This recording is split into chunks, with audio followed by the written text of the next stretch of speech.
प्रिय मित्रों, आज हम लोग ट्रांसफार्मर में ऊर्जा क्षय के कारण को पढ़ेंगे।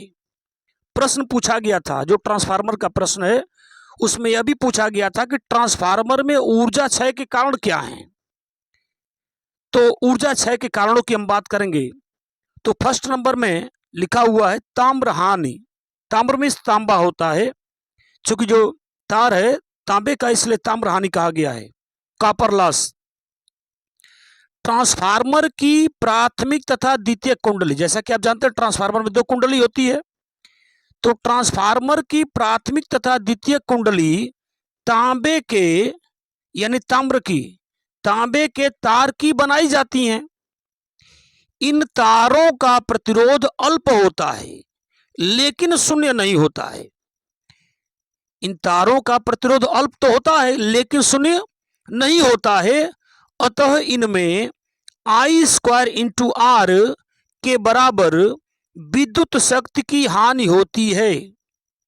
अगर यही प्रतिरोध R का मान शून्य होता तो शून्य का I² में मल्टीप्लाई करते तो विद्युत शक्ति की हानि शून्य आती, यानी विद्युत शक्ति की कोई हानि नहीं होती। लेकिन यहाँ R का कुछ न कुछ वैल्यू है, इसलिए I² इंटू आर के बराबर विद्युत शक्ति की हानि होती है। इसे ताम्र हानि कहते हैं। ताम्र हानि को कम करने के लिए तांबे के तार की मोटाई बढ़ाई जाती है। तो प्रश्न यह है कि तांबे की तार की मोटाई क्यों बढ़ाई गई? तो ताम्र हानि को कम करने के लिए।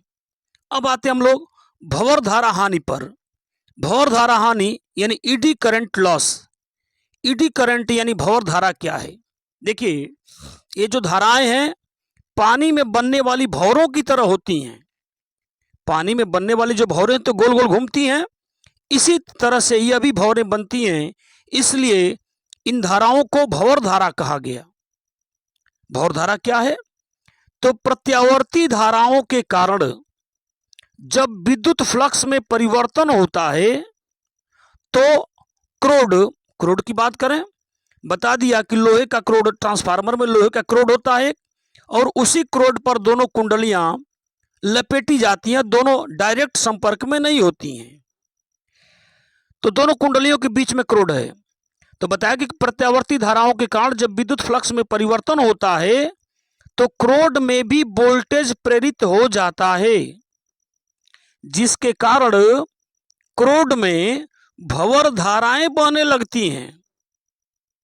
और ये भंवर धाराएं इतनी प्रबल होती हैं कि लोहे का क्रोड गर्म होकर रक्त की तरह लाल हो जाता है, जिससे ऊर्जा की हानि होती है।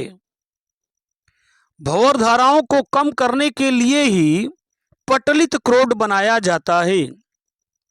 तो अलग से प्रश्न पूछ लिया करता है कि ट्रांसफार्मर में पटलित क्रोड क्यों बनाया जाता है? तो भंवर धाराओं को कम करने के लिए पटलित क्रोड बनाया जाता है। पटलित क्रोड मतलब वो आयताकार पत्तियों के एक के ऊपर एक रख के बनाया जाता है, उसी को पटलित क्रोड कहा गया है।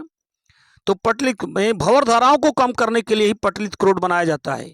एक चीज और पूछा करता है इसमें कि जो क्रोड है नर्म लोहे का क्यों बनाया जाता है? क्योंकि नर्म लोहे का जो चुंबकन और विचुंबकन है बड़े आसानी से हो जाता है, इसीलिए पटलित क्रोड जो होती है नर्म लोहे की बनाई जाती है।